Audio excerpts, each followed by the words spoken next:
not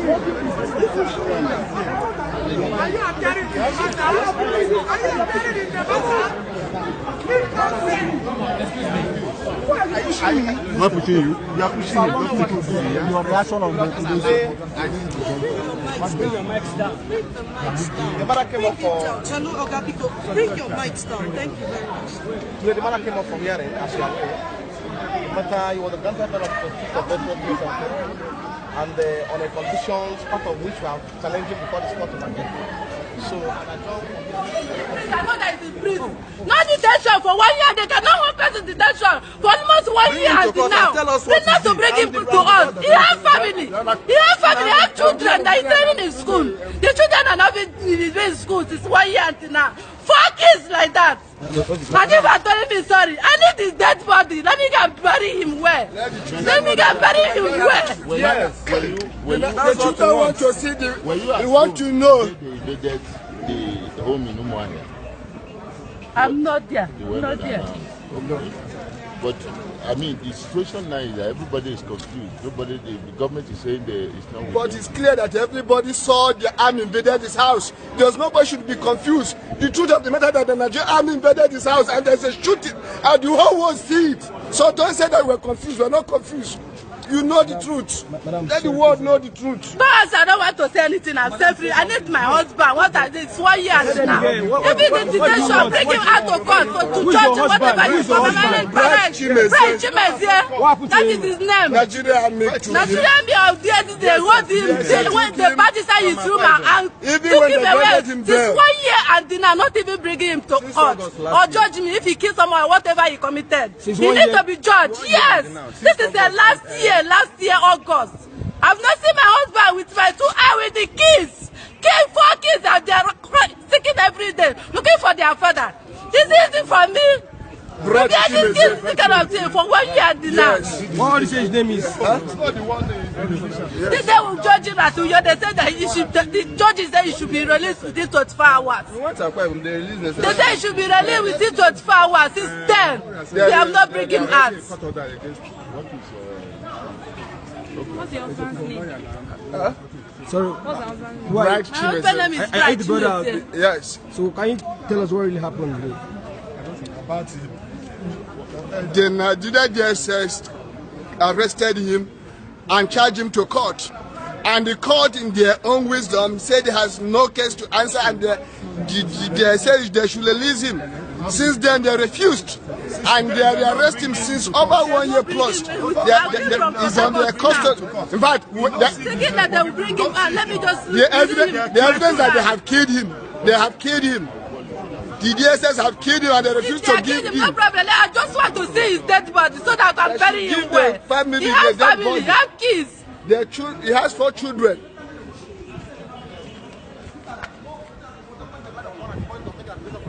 So, and there's no basis in law whatsoever and fact under why that application should be granted based on those evidence, those documents. Because we have features of terrorism groups which clearly provided under the stand law, and those features are not present in the activities of IPOR. So we are coming back here on 23rd of November to argue that motion. So October to argue that motion. Thank you very much. I wanted to withdraw his lawyer. His counsel's case. Where's the other guy? Right, so Counsel to Nnamdi Kanu. let's stand together so that then maybe the Honourable Minister will speak after I've spoken. Well, I am here to show complete solidarity with a friend and brother that I met and that I got to know very, very well. I refuse to accept the allegations that are leveled against him. I refuse to believe that he's a terrorist. I don't believe that. He has never killed anybody. He has never threatened the existence of the Nigerian state. He has simply expressed a view for self-determination, which I think is the right of every Nigerian. Whether we agree with that view or not, he has the right to state it. What concerns me and why I came here today was simply because it's very clear to me that something must have happened to him.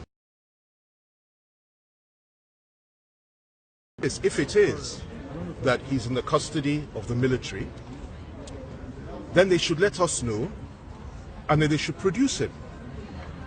And of course, if he's alive, they should produce him hale and hearty. If he's not alive, they should at least let us have his body if he's not alive. I don't know what the situation is, but I'm deeply concerned as a Nigerian, as a person of compassion, and as a person that believes that everybody has the right to express his views in this country as long as they are not breaking the law or killing people. This government has refused to label those that killed 40 people in Jos yesterday as terrorists. They've refused to do that. That is the herdsmen. And yet, they now label IPOB as a terrorist organization. The IPOB that has never killed anybody, as far as I'm aware, or has ever burnt anybody's home, or used violence or carried arms. And I think that's a contradiction which we should all be a little bit concerned about. However, having said all that, everything is before the courts, let it be determined. But in order for him to be prosecuted effectively, and for him to present his own defense, for goodness sake, I call on the Nigerian military to stop this charade. And if he's with you, let us know. Give him back to us so that he can be produced before the court. And if you know you've killed him, for goodness sake, give us his body. That's all. As a friend and as a brother, I have a duty to do that, despite whatever threats we may be facing as a consequence of standing. I will never, ever not stand with a friend and a brother, even in his time of need. And I pray for Nnamdi Kanu. I pray for his family and all those that are with him. Let me also say one more thing. The idea or the allegation that 28 people were slaughtered in his home when the military got there is something that is shocking, unacceptable. I gather the cooks, the houseboys, I gather that some of their guests, some of their workers, even the dogs were butchered and killed. I gather the cars were burnt and the whole house and the whole palace was sprayed with bullets. This is unacceptable behavior. Now, this is the information I have received. And I haven't seen our friends since that time. And I say shame on those that may not even know Nnamdi Kanu, that will hear of these very serious allegations and sit on the fence and say nothing. We are men of courage.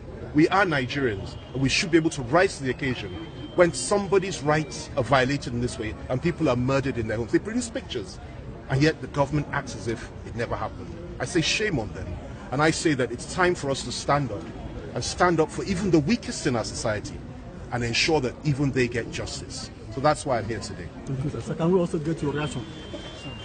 Well, I was in court the day he was granted bail. Nnamdi Kanu was granted bail. And I stand for justice. I stand for fairness. I stand for the due process of the law. I believe in the law, and I believe the law must be allowed to take its course. Therefore, I ask the National Assembly to once again rise to its duties, rise to their responsibility of auditing what transpired during Operation Python Dance. The President deploys the military to quell acts of insurrection. I do not believe there was any act of insurrection in the Southeast. But having done that, the National Assembly should please audit what happened. And all right-thinking men in Nigeria should stand up to say that our laws must be respected. Our laws must be obeyed. We must follow the due process of the law. That's what I stand for. And I believe very firmly that if we follow the process of the law, if we do what is right for the law, for Nigeria, then the Nigerian military will henceforth call off Operation Python Dance. Operation Python Dance has displaced the trust the Nigerians have for the military. Children ran away from school because they heard the military were vaccinating people. It shows you the level that the Nigerians feel about those who have been paid to protect them. I think the time has come for the government to return to law-governed processes. And I call on the National Assembly to rise to its responsibility and tell us what happened. Let us know the truth of what has transpired. Let us know the military took Nnamdi Kanu away from his house. Let us know what the fact from the fiction. And when we do know that, I believe if we return to the process of the law, if we follow the process of the law, this country, we have united and have agreed to support democracy. The reason why we did that, the reason why we went to the barricades to fight the military regimes, to fight the Abacha regime, was because we wanted a free country where we'll be right to express ourselves. And I believe that Nigeria will fundamentally work for all of us if we have a country where no man is oppressed. So I stand here today to say we want the National Assembly to audit what happened during Operation Python Dance. Sir, can you quickly react to the shorty forfeited a billboard of this Nnamdi Kanu? The shorties will come to court to deal with that. They will definitely be here.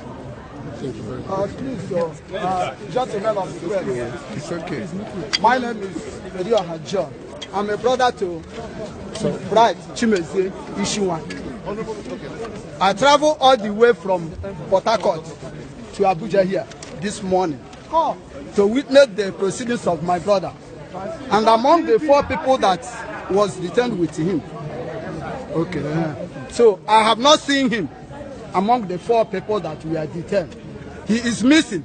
Please, I'm using this opportunity now and also this media to beg Nigerians to produce him, whether dead or alive. My name is Nnamdi Kanu. I'm the counsel to Chimeze, Bride Chimeze is talked about. Yes, the prosecution filed amended information that they were supposed to bring to the knowledge of the court.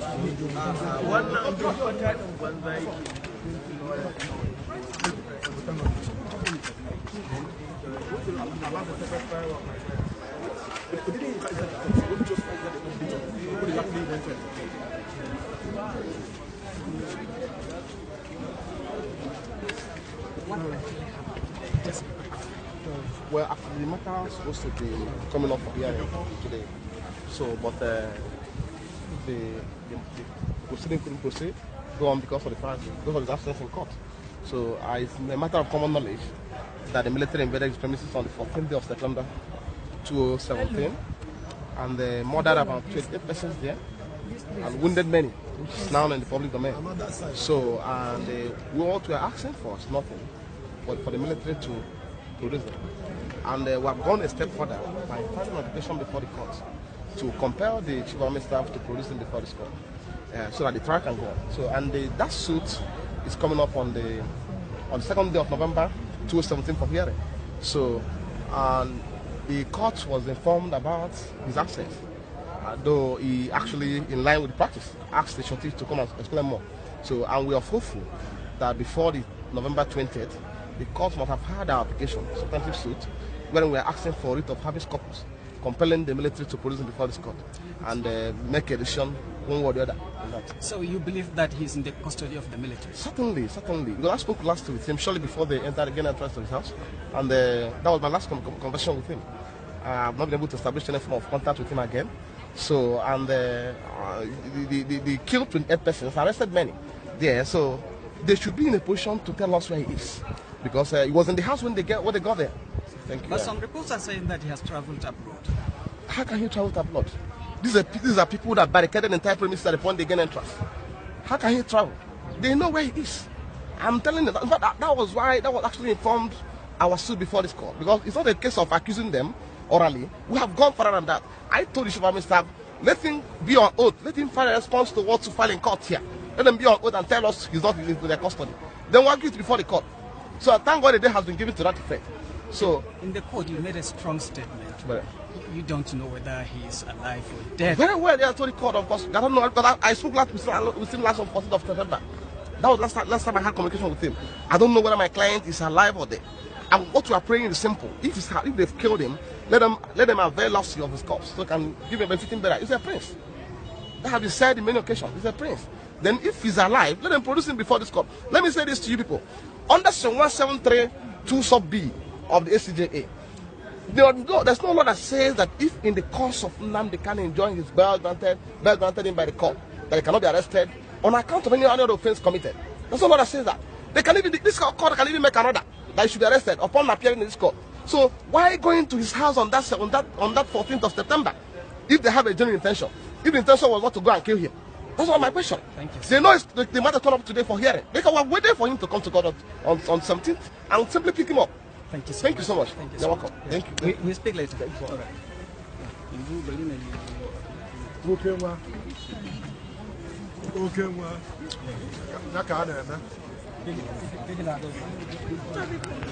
Can I pass?